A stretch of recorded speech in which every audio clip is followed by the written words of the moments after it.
The Out of Bounds Show podcast is brought to you by Live Oaks Golf Club and Roosevelt's at Live Oaks. Whether you're in the mood for a hot lunch or you want to go play a quick 18 with a cold beer, the only choice is Live Oaks Golf Club and Roosevelt at Live Oaks on Highway 49 North. WRKS Pickens Jackson. All systems go. Live from the Whiskey 61 Lounge inside the Bank Plus studio. This is Out of Order. Live in the studio. It's the Out of Bounds Show with Low Bounds. Streaming live worldwide on the Out of Bounds radio app. And on your radio at ESPN 105.9. All set? Let's go. The Zone.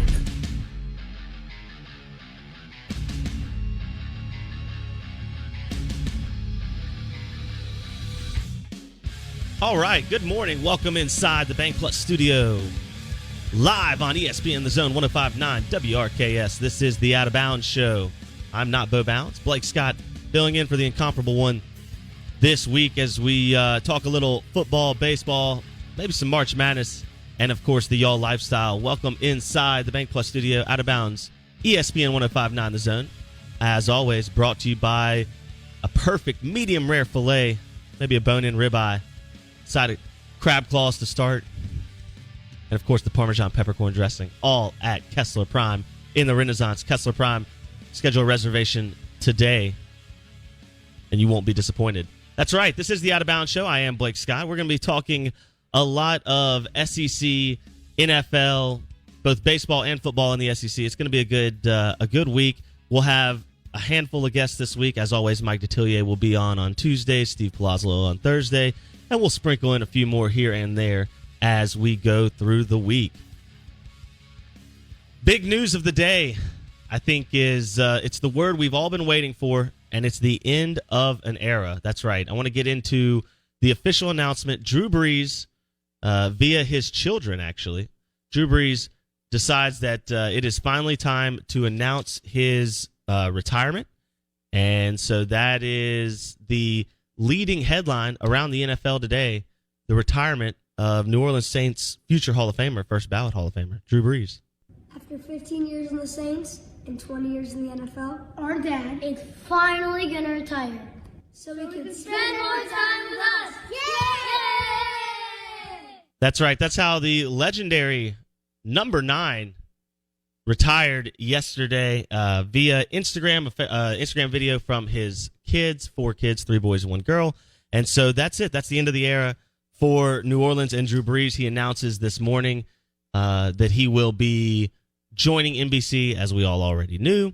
He's on either Good Morning America or the Today Show or something like that this morning talking. We're going to hear a little bit more from Drew Brees from some of his appearances this morning. But I want to get your thoughts. We want you to weigh in 601-885-3776. That's the Mississippi Ag John Deere text line, Mississippi Ag, agup.com. You're going to check them out, agup.com. The Mississippi Ag text line, 601-885-3776. Your thoughts on the official end of an era. Drew Brees, arguably one of the most underrated quarterbacks in modern-day football. He sits in the top 5, if not number 1, in a ton of statistical categories for quarterbacks, and spent the majority of his NFL career, as we all know, in New Orleans and really revitalized the city. And I don't know if there's another quarterback that meant more to their city than what Drew Brees meant to the New Orleans Saints and the city of New Orleans and what he did, obviously not single-handedly, with Sean Payton and with Mickey Loomis in the front office and, of course, the Bensons being incredible owners. But Drew Brees changed the trajectory of New Orleans as a city. And I don't know if there's another quarterback that can stake that claim in the NFL. I mean, even Tom Brady, what he did is obviously remarkable and probably never achievable again in New England. But I don't think Tom Brady had the impact on Boston and New England that Drew Brees had on New Orleans. You're talking about a defunct franchise that their fan base wore bags over their heads to football games. People took the first letter of the name off the team name. They were the Aints. And you've heard Bo talk about it, and we've talked about it on the show many times. New Orleans and the city of New Orleans, it wasn't a football town in terms of the New Orleans Saints until Drew Brees made them the New Orleans Saints that we've come to know and love. He's been in the playoffs almost year in and year out. He wins you the only Super Bowl in franchise history. He puts you on the doorstep of probably 2 more Super Bowls that you honestly, at least one for sure with the Rams call, that you would have been, right there.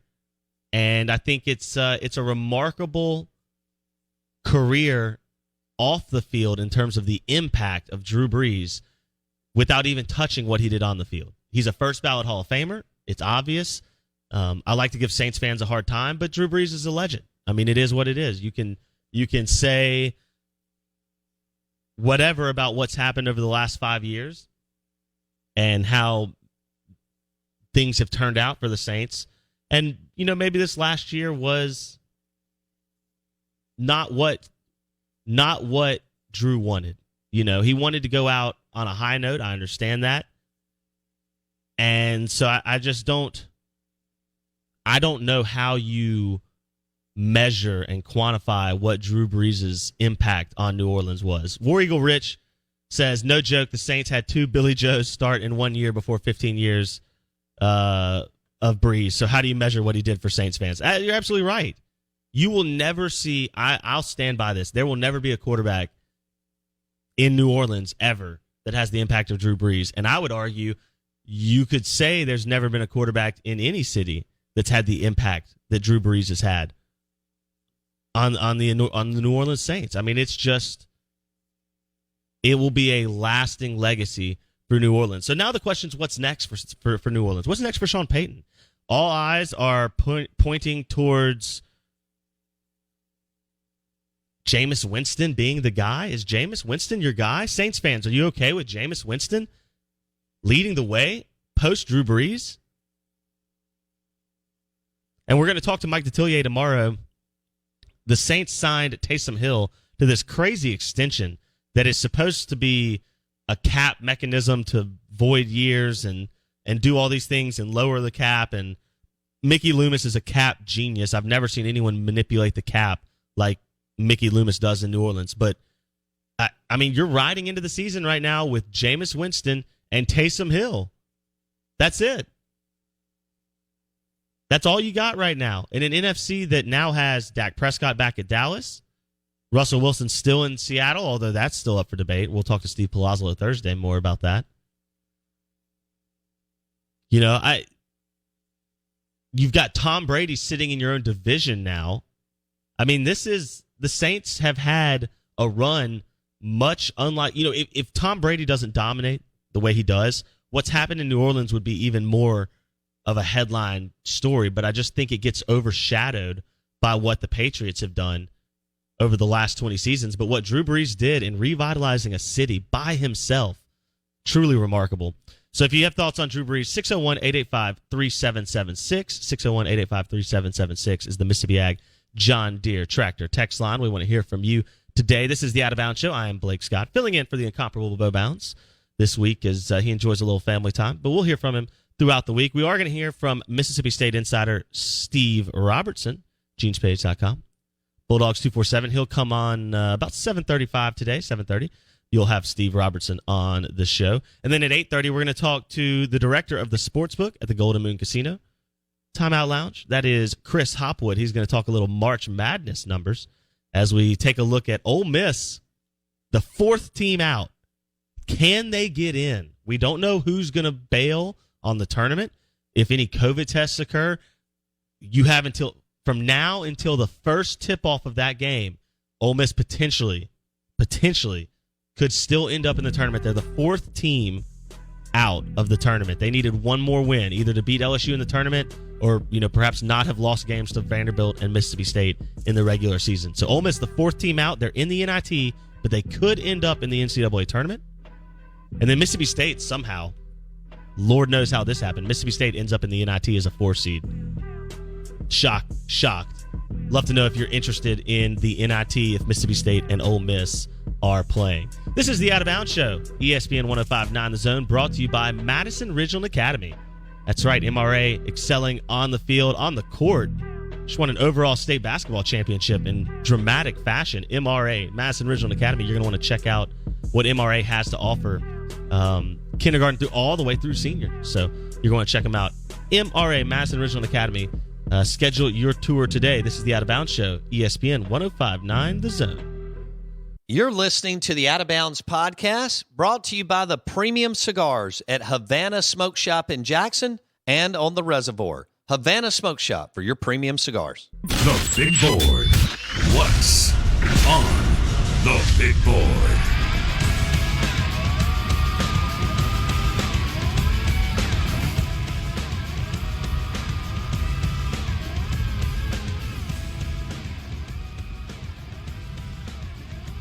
Out of Bounds, ESPN 105.9 The Zone, brought to you by the fine people over at Tito's Handmade Vodka. That's right, Tito's Handmade Vodka. Start your baseball Saturdays off with a Tito's Bloody Mary. Nothing like a little Tito's Bloody Mary and SEC baseball. We'll have SEC baseball this weekend as Ole Miss hosts Auburn and Mississippi State travels to LSU. ESPN 105.9 The Zone. I am Blake Scott, filling in for the incomparable Bo Bounds this week. We'll hear from Bo a little bit later this week as well. We'll hear from Steve Robertson at 7:30, Chris Hopwood at 8:30 on the Miller Lite guest line. But first, let's talk a little basketball, right? March Madness. Everybody going to fill out their bracket? I'd love to know from you. Mississippi Ag text line 601-885-3776. Will you fill out a March Madness bracket? You know, it used to be a huge thing when I was in school. Everybody did it. High school, college, some offices I worked in. It was a big deal. It hasn't been, for me at least, quite as big a deal lately. But I want to know if you'll be filling out a March Madness bracket. I want to hear from you guys. Ole Miss, the fourth team out. They still have a slim chance to make the NCAA tournament should four other teams back out due to COVID reasons, things like that. But Ole Miss currently in the NIT, fourth team in line to get into the tournament. Mississippi State in the NIT. Very, very interesting. But let's go to the SEC. Alabama wins the SEC basketball tournament championship. They won the SEC regular season championship. They did the same thing in football. Now, I've looked. I've not done a ton of research, but I do not see, at least in the 2000s, another time where a school won their football and basketball championship in the SEC. So my question to you is this: is Alabama too dominant? Do we have to stop them? They dominate in football. They've won championship after championship, both in the SEC and national titles. And now Alabama men's basketball runs through the SEC regular season and then, pretty much dominates the SEC tournament, beat Mississippi State by 40, and then win with a last-second tip-in that doesn't go in against LSU. And here's what head men's basketball coach Nate Oates for the University of Alabama had to say after the game yesterday. Look, Alabama football had a tweet out yesterday. Somebody showed it to me. It says championship school. So we don't have to be a football school or a basketball school. We just win championships. So we're championship school. We're a championship school. Nate Oates feeding the crowd. He says we're not a football school or a basketball school. We're a championship school. Is it unfair that Alabama wins the football and basketball championship in the same, within months of each other? What is Alabama doing? Their fans don't care about basketball. They only care about fourth string guards. And who's going to be able to get Saban's car washed? They don't care about basketball. And now Nate Oates out of the Midwest what comes in and turns Alabama into a juggernaut on the basketball court? All they do is shoot threes and slam dunks. That's it. They don't even shoot the mid-range. They have the Defensive Player of the Year in Herb Jones, and they just, for all intents and purposes, they've run through the SEC, and now they're SEC champions, both regular season and tournament. And it's just incredible to see the level of success in Tuscaloosa.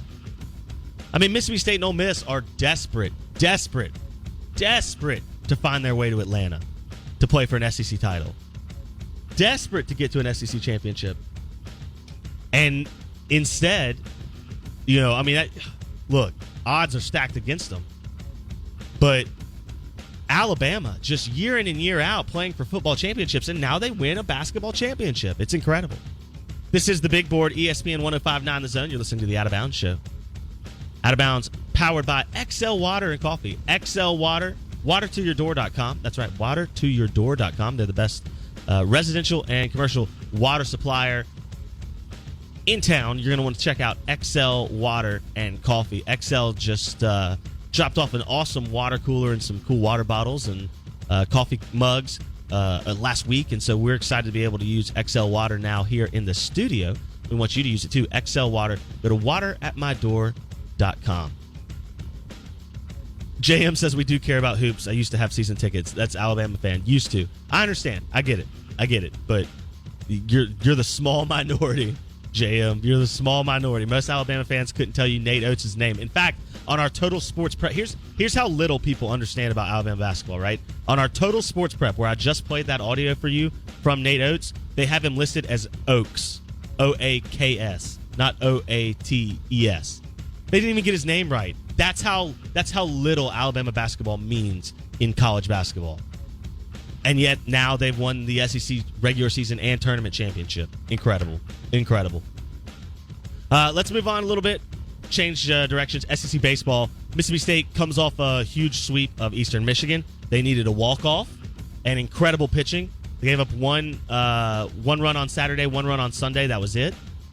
2 runs on the weekend. Incredible bullpen pitching by Mississippi State, despite the offense not being there. Ole Miss takes 2 out of 3 from ULM. They needed a walk-off as well. Kevin Graham hits a mammoth 2-run shot to right field. Kevin Graham picks up the walk-off win on Saturday, and then Ole Miss drops their Sunday game. A little surprising that they dropped the Sunday game with Diamond pitching Sunday, but ULM able to scratch out some runs, and they take 1 out of 2 from Ole Miss heading into SEC play. So Ole Miss will host Auburn this weekend. That's a Friday, Saturday, Sunday, and Mississippi State will travel to LSU. So that'll be a pretty interesting set of weekends. Mississippi State hosts Samford, and Ole Miss, this one's interesting. Ole Miss going to La Tech. That's Tuesday. So both schools will play Tuesday. Ole Miss is going to play a Tuesday, Wednesday, 2-game set at Louisiana Tech. Louisiana Tech just took 1 out of 3 from Arkansas at home. Brand new ballpark. La Tech takes 1 out of 3 from Arkansas and really could have had 2. Had a 3-run lead, gave up a tying single and then a home run in like the 10th inning to Arkansas to lose that first game. So La Tech could have easily taken 2 out of 3 from Arkansas. They take 1 out of 3. That's who Ole Miss is going to go play midweek against. This will be one of Ole Miss's best tests, absolutely, since the opening weekend. So Ole Miss with a monster 2-game series this week as they play at Louisiana Tech on Tuesday and Wednesday. Mississippi State will play Samford in Starkville on Tuesday. Thought the pitching from Mississippi State was incredible this weekend. Ole Miss's offense is great. You know what you're getting from Ole Miss offensively. Can their bullpen step it up? That's going to be the question for Ole Miss. See, we're waiting out. We want to see if Mississippi State can hit the baseball. That's kind of the question in Starkville. How is the hitting going to handle SEC arms? Because let's just be honest. Mississippi State struggled in a few different games. They had 1 hit through 8 innings Saturday against the talented, but it's Eastern Michigan. 1 hit in 8 innings. And walk it off in the 9th. You're gonna be playing LSU, Jaden Hill, top 5 talent, top 10 talent in the MLB draft next season. Jaden Hill is a freak Friday night starter. So Dogs are gonna have to find the offense. Ole Miss needs some shutdown arms. Austin Miller, Wes Burton, they're going to need those guys to really be at their game because I think Ole Miss's starting rotation right now looks good. We're going to talk to Mississippi State insider Steve Robertson, genespage.com, Bulldogs 247. Steve will be on the Miller Lite guest line coming up next. We're going to talk a little Mississippi State baseball as they go into SEC play. Maybe hit a little football recruiting as well. You're listening to the Out of Bounds Show, ESPN 105.9 The Zone. I am Blake Scott, filling in for Bo Bounds. Out of Bounds brought to you by the Y'all Lifestyle Store. Check them out in the township, the Y'all Lifestyle Store. Go to y'alllifestyle.com for all your Duty Noble Field and Oxford Stadium gear as you get ready for baseball season. Crawfish and cold beer. Y'alllifestyle.com. We'll be back with Steve on the other side. The Out of Bounds Show podcast is presented by Edwin Watts Golf Shop on County Line Road. Your golf game starts with Edwin Watts Golf Shop. This is the SEC Insider Hit. Presented by your local Farm Bureau Insurance agent. Go local. Go with a home team. Out of Bounds, ESPN 105.9 The Zone. Brought to you by Farm Bureau Insurance. Go local. Go with your home team. Check out Farm Bureau Insurance today. Whether you are looking for home, car, anything in between, they'll get it all taken care of, get you a bundle that you need. And your local Farm Bureau Insurance agent will handle all the hard work, and you'll just be able to keep on living life. It's that time. It's spring. It's beautiful outside. We're excited about it. It's baseball season in Starkville and Oxford, so we are excited to take one thing off your plate. Call Farm Bureau Insurance today. I'm Blake Scott, filling in for the incomparable Bo Bounds here on the Out of Bounds Show, ESPN 105.9 The Zone, WRKS. And we're going to go to the Miller Lite guest line, where we welcome in Steve Robertson, Mississippi State Insider, genespage.com, Bulldogs 247 Sports. And we're going to talk a little baseball today. But first, Steve, I want to start with the surprising news. Mississippi State headed to the NIT Ben Howland season, not quite done yet. Yeah, no, it's not, and it is a bit of a surprise. And I think, there are a lot of Mississippi State folks who said, well, it was over. We're going to end the year with a winning record and have a little momentum at the end, and now they get a chance to play another game. And, it's one of those things you look at this NIT field. I mean, if you're the fourth seed getting in, you're relieved and, probably somewhat excited. If you're a one seed getting in, you might be a little bit disappointed that you didn't make the NCAA tournament.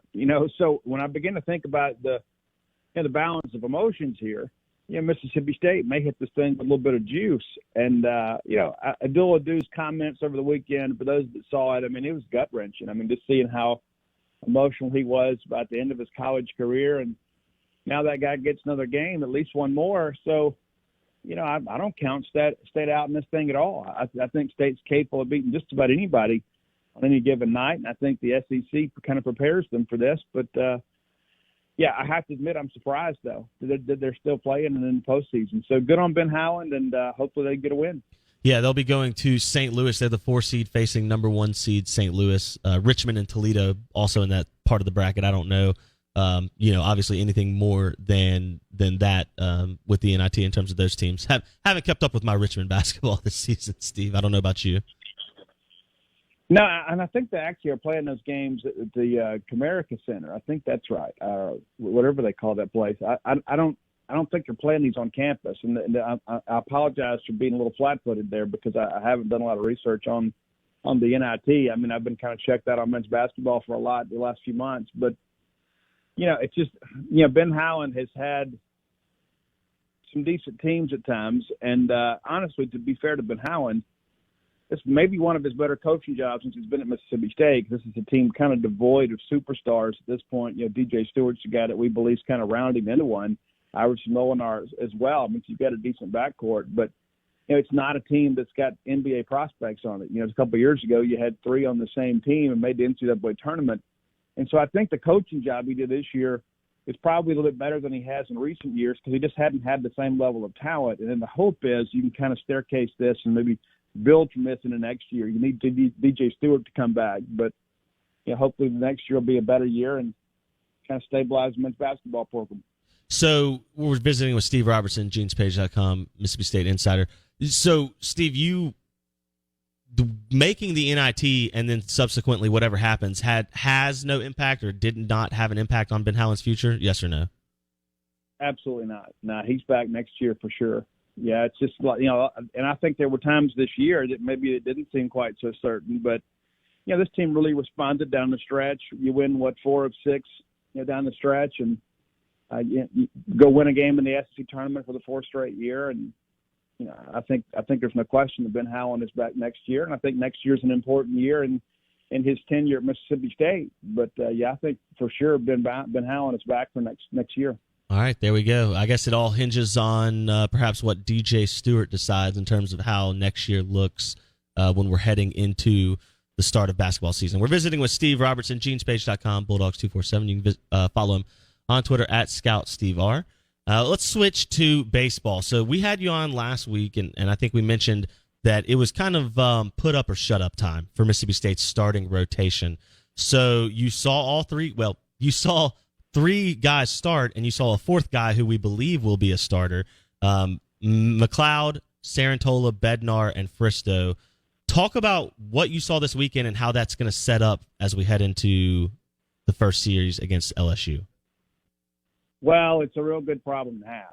That's the thing that last week, and like as you mentioned, really the only question marks about the team at this point was, what's the SEC weekend rotation going to look like? Because Christian McLeod had been rather underwhelming, in his first three starts and had trouble getting through the second time through the order. Well, he comes out and responds on Friday with the best effort of the year, looked a whole lot more like his 2020 form. Absolutely dominant. What strikes out 8 of the first 9 hitters. Goes 5 innings. I believe it was 11 Ks. Just absolutely phenomenal. And it makes it imagine this. He looked like the McLeod we expected to see for the first time this year. And so then Sarantola goes out. You're beginning to think, okay, well, maybe this is the guy that, that kind of loses his spot, because he's the guy that struggles with control. And then he goes out and he has that shady first inning.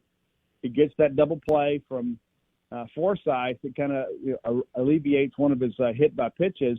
And so you're thinking we kind of got lucky here in the first inning because we got a ground ball right at somebody. Then he comes back, second inning, gets a clean sheet.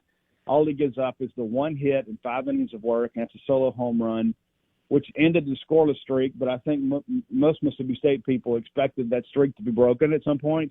So I think you'd rather have Sarantola get back to form.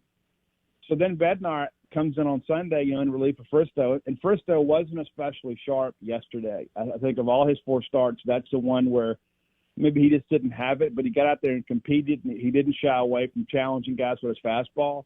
Gets his second win. But the story of the day was really Will Bednar. Absolutely dominant on the mound. And so what I expect to happen, and that's the million-dollar question, is what's next weekend look like? I think you're going to go back to what the preseason rotation was supposed to be. I think you'll have McLeod go Friday night, Bednar on Saturday, Sarantola on Sunday. If I had to call it today, that's what I expect to happen. I expect Fristow to come out and to be probably the first guy out of the pen, maybe on Saturday. But if you look at the way this thing is framing up, you got Christian McLeod starting as a lefty. So you're making everybody turn around and bat right-handed, and you're bringing Brandon Smith in as a right-hander, and you're kind of eating up those right-handers. And so I think they're going to pair some of these relievers up, and Fristow could be one of those guys. But now you got 4 SEC guys ready to go. But I think it's a good problem to have for Mississippi State. There's a lot of people out there that struggling to have 2 guys you can throw on the weekend. Yeah, visiting with Steve Robertson, genespage.com, Bulldogs247 Sports, talking a little Mississippi State baseball. So you talk about the scoreless inning streak, but really what's been impressive for Mississippi State, it seems, is that bullpen. So how do you manage having Sims, Smith, Fristow now out of the pen?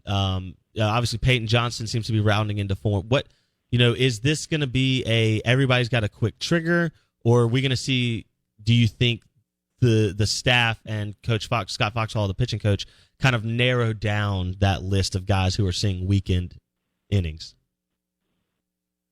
Well, again, it's one of those deals where you don't have to be patient. That's a luxury I think State has and they probably have never had. Is that if you go out there the first inning or 2 and you just see a guy that doesn't have it, you just go ahead and yank him.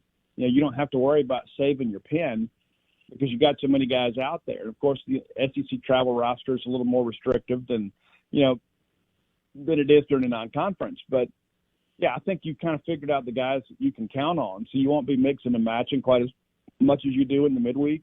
I think a lot of those guys, young guys especially, will throw in the midweek. But I think you kind of get a core group of guys that you feel really good about. But there's been no shortage of those guys. And I think Robbie picked it up yesterday. It's like 16 of these guys haven't given up an earned run. Mm-hmm. That's just ridiculous to think about. It's absolutely ridiculous to think about the embarrassment of riches. No, it's incredible. Steve Robertson, genespage.com, on the Miller Lite guest line, talking Bulldog baseball. Well, all right, so that's the embarrassment of riches then. So let's switch gears, and I guess you could say, for the most part, barring the one Tulane game, although you could say the offense was part of the problem, but that's probably the biggest runs given up game that you have in terms of the pitching staff. Barring that one Friday night Tulane loss, most of the losses for Mississippi State have probably come at the hands of the offense, I would say, rather than the defense. What is... have they decided on what's going to happen in left field, or is that going to be game by game? And what's the magic lineup for Chris Lemonis and Jake Gautreaux heading into this LSU series? Well, I think the infield is absolutely settled now. With Forsythe, moving in. I wrote about this yesterday. Since Forsythe entered the starting lineup, there has been one error on the infield in 6 games, and that was on him in the first college game of his career. And that was just an in-between hop during that no-hitter. It's the one error they had. And so it's incredible to see how that has kind of settled the entire infield. And it's kind of reminiscent of when he moved Justin Foscue from third to second. People forget State had so many issues at second base. And you move Foscue over there, and it's like it all kind of settled down for him back in 19. And so Lemonis is not, reluctant to make those moves. I think that's settled. I think ideally, let's say, back in fall ball, when you finish up fall ball, I think probably what you would like to have done is have Rowdy stay in left and have Braylon Skinner in center and then Tanner Allen in right. And so now that Braylon's getting back into good health, I think that's a possibility down the road. But I think right now you just have to continue to do what you do, and you have McGowan and Cumbus kind of platooning a little bit out there. But, I don't think either one of those guys, long-term is the same hitter that Braylon could be. It's just a matter of getting him healthy again. I mean, he breaks that bone in his hand or wrist, and is supposed to miss 4 to 6 weeks. And right now he's kind of a defensive replacement. But I think if you had your druthers and you had everybody healthy, I think you really want Skinner out there chasing the ball gap to gap, and you know what Rowdy can do. But these other guys matching up, Rowdy lefty. I mean, at some point it's going to catch up with you. I mean, because you're burning through these guys. You'd like to have an everyday guy that can handle offense and defense. And I think long term that's probably Skinner. Okay, but you don't think that change happens? That's a change that happens later down the road, correct? Yeah, I think that for this weekend, I think it'll be what it's been the last month. Be McGowan will come in, and then when they change over and start throwing left-handers, then Cumbus is in. I don't think either one of those guys could hit the other side. You know what I'm saying? It's like I guess it was Saturday, even with a right-hander coming in, they stuck with Cumbus. But I just don't think there's anybody that has really just taken charge of that position and said, I'm the everyday left fielder. I'm sure Lemonis would like to have that one guy to just kind of take over and run away with it. But to this point, nobody really has. Gotcha. We're visiting with Steve Robertson, genespage.com. Bulldogs 247. You can follow him on Twitter at ScoutSteveR. So we have not seen much of Spencer Price this year. Is he the closer, or what? Is Landon Sims kind of turning into that role, by virtue of what he's done this year? Talk about the very end, because I guess that's what we haven't seen a lot of from Mississippi State, is a lot of their close games, they're coming from behind to win, not holding on to the lead. Yeah, you saw Sims yesterday, but I think that was really just an opportunity to get him some work. And you work Spencer in the ballgame on Friday. But I think if you had to make the call right now, you probably bring Spencer out. If it's a Friday night game, I think it's probably Spencer. Not that Landon doesn't have electric stuff. He does, and I think that's a good thing about Sims is he can start for you. He can be middle relief, or he can be a closer. But I think if you're on the road at LSU this weekend, you're probably bringing Price into the ballgame. And I think a lot of that's just he's got that slider that looks just like his fastball. So he's a big swing and miss guy too, but he's also a guy that's kind of been in the fire in the SEC, and Sims hadn't done that yet. And so, until he gets that opportunity, we don't know how he's going to respond. But we know pretty well that he's going to go out there and compete. But To answer your question, I think Price is probably the guy until Sims takes that role, and that might be next year. Interesting. Okay. Visiting with Steve Robertson, genespage.com. This is the Out of Bounds Show, ESPN 105.9 The Zone. Sarantola, what the scouts rave about him. We see flashes of what he's got. Is starting on Sunday his best role, or would he be more useful? Would it be better for his development to be a Brandon Smith out of the pen type guy, first out of the pen, and let Fristow continue to start on Sunday?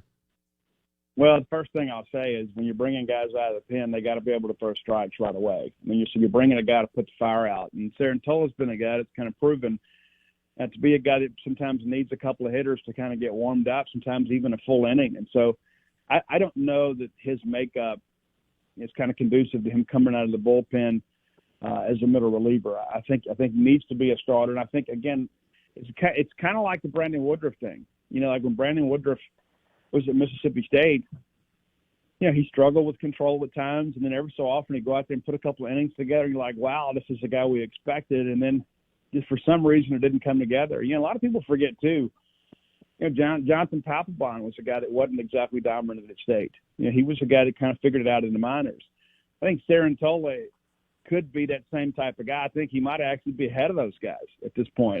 He's got a major league body. He's got major league velocity. He's got a major league arm. When he lands his breaking ball in there, he can be absolutely dominant. I think one of the things that happens with Eric is, like, let's say, for an example, he gets a ground ball to short in the first inning, and then we boot it. I think then he puts so much pressure on himself to, okay, I got to get the next guy out. I got to get this guy out. I got to get him out. I got to strike this guy out. I think he puts so much pressure on himself that he kind of elevates himself emotionally. That's really been the issue. He's just kind of settling down. So I think he's a guy when the defense is playing well, I think he can find some rhythm. And so, he's got to figure some things out this week, and he's going to be in the fire, certainly at Baton Rouge, and they're a swing-happy team. And if he goes out there and pitches his game, I think he can have a really good day against them. But if he comes out there walking people and puts himself in a jam, it could be a long outing for sure. Is that a lack of experience? I know Eric didn't play baseball a lot growing up. I think he didn't start until his junior year in high school or something like that, maybe sophomore year. Is that a pressure situation where, like, if he's pitching at Eastern Kentucky where there's 500 people, or even a Power 5 school that just doesn't have that type of atmosphere, are we talking about, like, that psychological nature of, like, you have to be able to go get it when you're on the mound in the SEC? Yeah, I think you're exactly right. And there are a lot of guys. Some guys that are very, very talented that played a lot of baseball that don't know what it's like to go out there in that SEC weekend and have 4,000 or 5,000 people, jeering you along the way and, basically telling you what a piece of crap you are. And so it takes a special person to kind of handle that. But, it reminds me of a conversation I had with somebody about Christian McLeod. And I remember, I think the number was he had 34 innings pitched coming into this year. He's been here so long, you just kind of assume, man, this guy's got a couple years of experience. He's relatively inexperienced. And same thing with Sarantola. You bring these guys in, and none of these guys really have SEC experience. And so at this point, you still don't have any SEC experience. Now, granted, you pitched it well against Texas and Texas Tech and TCU, and those are Power 5 teams, but this SEC road stuff is a little bit different than that. It's not going to be a neutral site venue in a major league ballpark. It's going to allow you to really challenge hitters and then have them keep it in the yard. So I think Sarantola is one of those guys that he's just kind of realizing his potential. He just needs to go out there and put up a few zeros on an SEC weekend and kind of get his confidence. So, I belong here. I'm not a hockey player. I'm a baseball guy. Speaking of confidence and kind of potential, we're visiting with Steve Robertson, genespage.com, Bulldogs 247. You can follow him on Twitter at ScoutSteveR. Cam James, look, the bat doesn't lie. We've seen that, and it continues to get better, it looks like.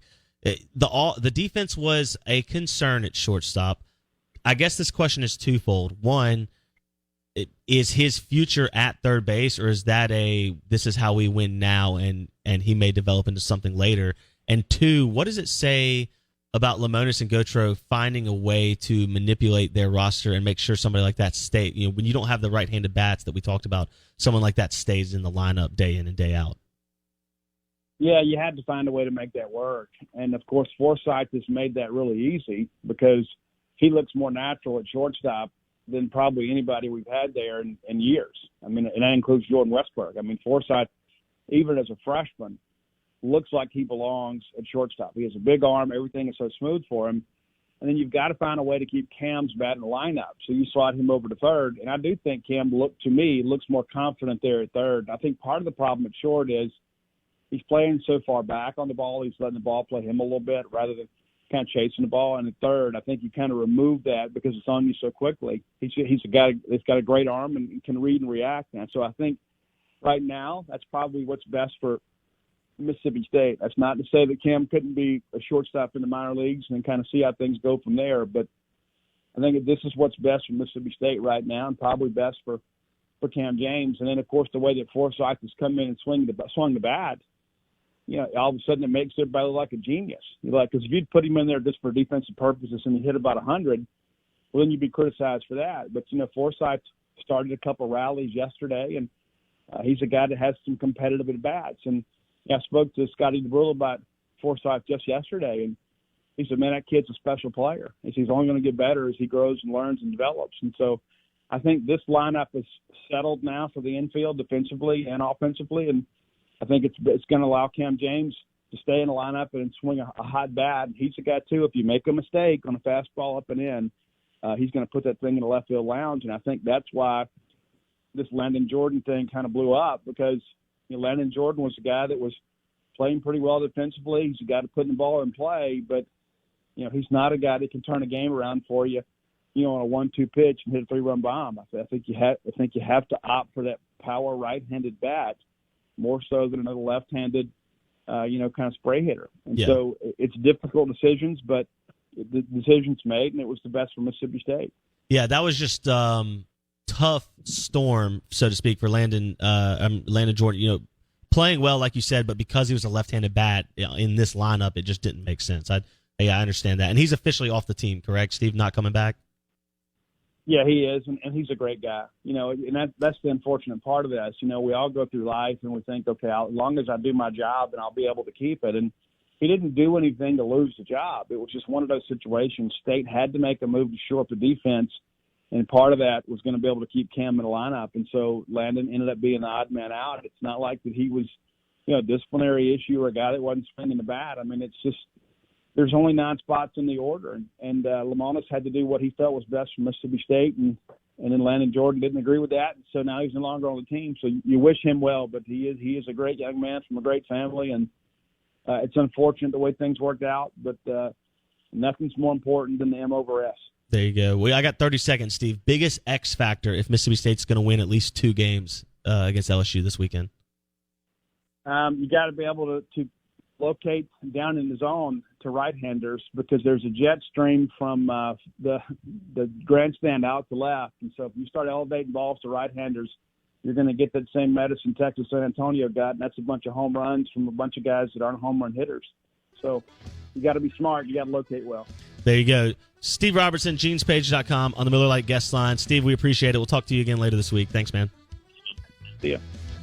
Steve Robertson, genespage.com, Bulldogs 247. You can follow him at ScoutSteveR on Twitter. He is a funny follow. Well, hour 1 in the books. We've got Chris Hopwood with the Sportsbook at Golden Moon Casino Timeout Lounge coming up at 8:30. We'll talk a little March Madness gambling and some trends and stats and all that good stuff. Gambling without Duke and Kentucky, and man, it's a weird tournament this season. You're listening to the Out of Bounds Show, ESPN 105.9 The Zone, WRKS. I'm Blake Scott, filling in for Bo Bounds. The show brought to you, of course, by a crisp, cool, cold Miller Lite or Coors Light on the golf course at Live Oaks. Roosevelt at Live Oaks open today. Call up there for a tee time. We'll see you hour number 2 coming up next.